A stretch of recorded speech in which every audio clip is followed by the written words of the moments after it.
Hey guys, what's up? Today we're looking at the Gear Chronicles, Chronojet Dragon G, and all the different stuff you can do with it. Hope you guys enjoy, and let's get to it. So for the starter, we're running Chronojet. With Chronojet, you're able to time leap him into multiple things, especially with the different grade ones we have in this lineup, especially Melon too. He could create some cool combos in order to do that. And then as a staple, TikTok worker, the enabler of combos. Being able to time leap Melon into 2 cards is definitely busted, and we still want to have access to that. Then for triggers, we are playing 6 critical triggers, 4 Health Thump Marker for the Chronojet, and 2 Zodiac Time Beast. Now, we play this because Gears can grind really well, and I don't think they need any more. You could go up to 8 at the most, I think, because I still think you need draws, which really help the deck because in Gears, people will rush you down, especially if you don't ride the 10k Vanguard. So you want to be able to damage check some draws to help you recover lost cards, because in the late game, these could actually help you out a lot. Then we're playing 3 stand triggers. Now, these stand triggers are all useful. You're kind of being able to give something 10k with something is spun, not just during your opponent's turn, but also during your turn, which is, I think, something people forget. And also, Water. Being able to time leap him into and then send him back to the deck for some plays, and it's effectively a +1 after you resolve the skill is really huge. Then, for Zodiac Time Beast, you could probably find some weird logic where the Zodiac Time Beast race actually matters late game, but when the Fighter's Collection comes, I'll probably take it out from the new Alluru. Next, for grade 1s, we are playing 3 Steam Breath Dragon, Gear Stride. That's all I gotta say. People are taking him out. I don't know why. People are cutting him down to lower numbers. Doesn't make sense to me. You should run at least 3 to 4 of this card. I run 3 specifically just because I want to make room for some other stuff. But cutting him down to make room for even more stuff doesn't make sense.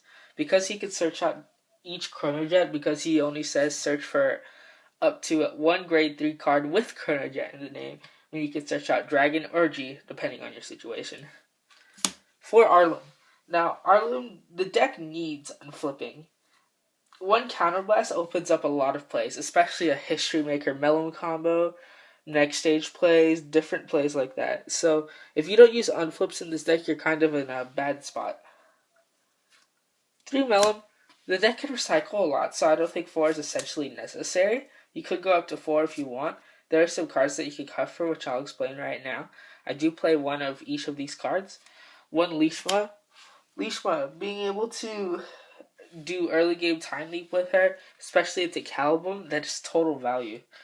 Because it's technically like you're playing a 4th Calibum, because you could use this early game. Though it can only boost the Vanguard, I still find this card very useful.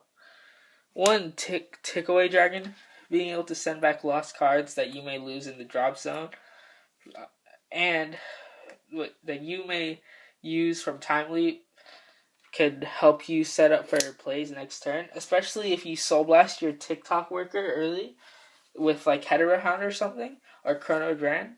You could send it back to the deck later on in order to be used with Melon later.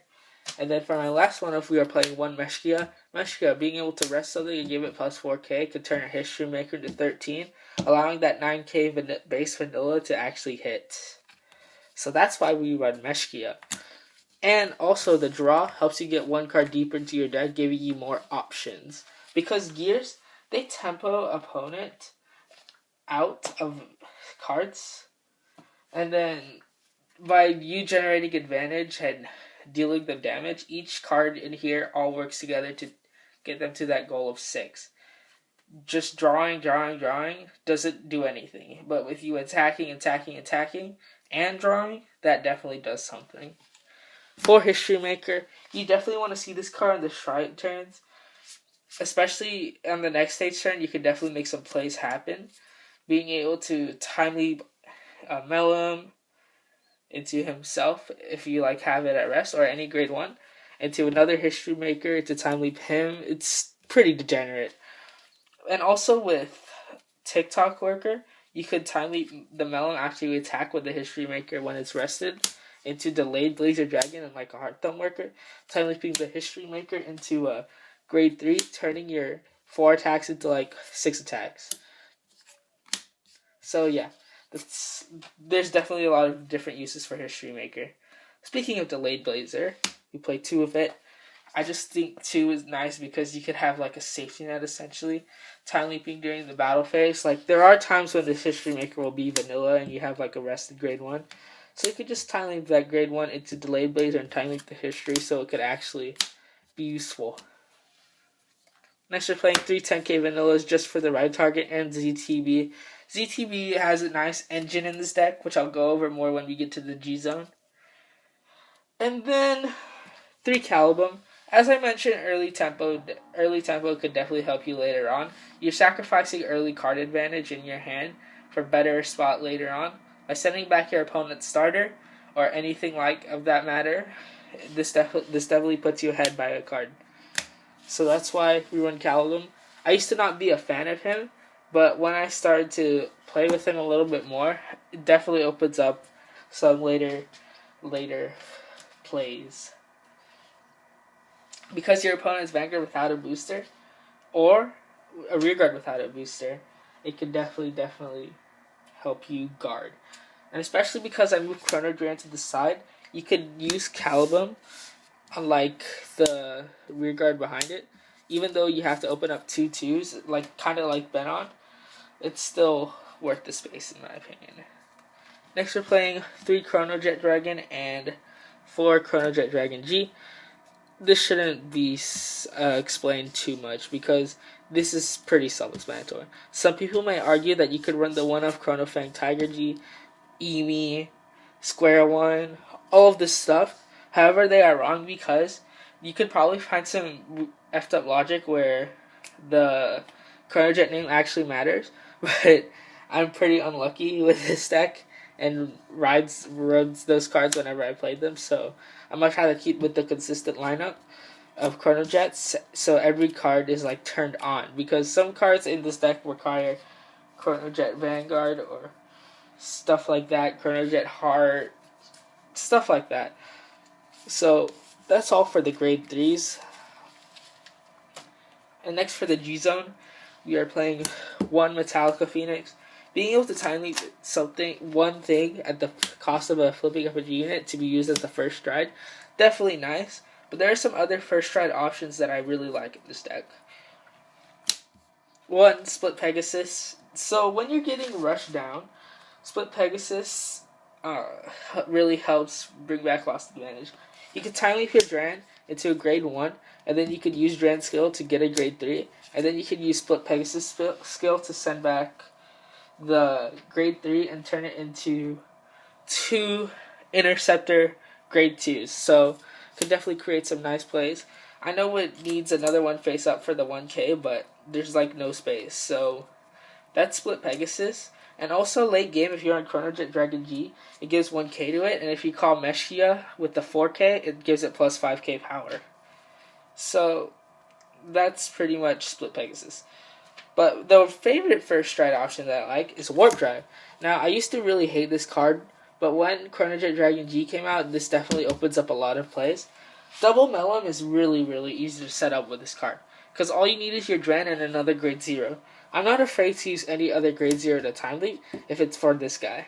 So, you time leap for every face-up copy of him, and then with Chronojet Dragon G, you get 2 time leaps on your first stride to help yourself make a play, which is what I really like about him. Next, 2 Revolution. Now, with Control dying this format, and Rush and field-based decks making a comeback, Revolution definitely deserves his spot back in this G zone. Now, we don't run Chronos Command Dragon. I think that card is trash, and I don't think you should use up space for it. So you just have to be careful, because when you take them down, you're going down with them. But that shouldn't be an issue, because if you're time leaping, you won't have much of a board.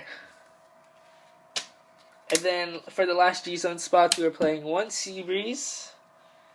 Now, this card's definitely a staple in Gear Chronicle. Just having your whole overall engine turn on at the cost of Counterblast 2 and a discard, GB1, while your opponent's at grade 2 with Melum, TikTok Worker if you drew it, and stuff like that. Really good. And then, I know you guys are waiting for me to mention this, we are playing 4 copies of Next Stage. Now, Next Stage, I opted not to play Gear Guru, even though this deck has the space for it. But for now, I think 4 Next Stage is enough until Fighters Collection, because if you want to get that GB8, you're going to need to be flipping up cards. So, the reason why I use 4 Next Stage instead of Groovy is because I'd much rather have more options. Because the G-Zone in this deck is definitely a toolbox. There are room for a lot of stuff. But the Next Stage definitely stays in at 4. Even if you run Groovy, because for your second stride, you could just go straight into Groovy, because most of the time your first stride will flip something up, and then you'll have the GB3 active, so you could just flip up Next Stage, and then your Vanguard Chronojet Dragon G is already gaining 15k. So that's my thoughts on Groovy. And then for the G Guardians, it shouldn't be too much of a surprise. 2 Heterohound Dragon. This card works in conjunction with the Gear Cat. Being able to give your Vanguard plus 10k on your opponent's turn is huge. Now, to make sure we have the Gear Cat other than Melon, we use Rafana. Rafana, I know some people are taking her out, and I don't understand why. This card gets you a lot of things. This card gets you your Chrono Dragon if you send it back to deck. Gets you your TikTok Worker. Gets you a Heart Thump if you're on Chronojet Dragon. Gets you a lot of things, and most importantly, if it's your turn and you have 2 G guards, you could use this first, send back a grade 1, grab the cat, and then you use Heterohound and your Vanguard. That's basically a no pass. And then lastly, 1 Uluru to send back lost pieces. So yeah, that's it for this Gear Chronicle deck profile. Hope you guys enjoyed, and I'll see you next time. Hope you guys enjoyed this new intro and outro. Bye.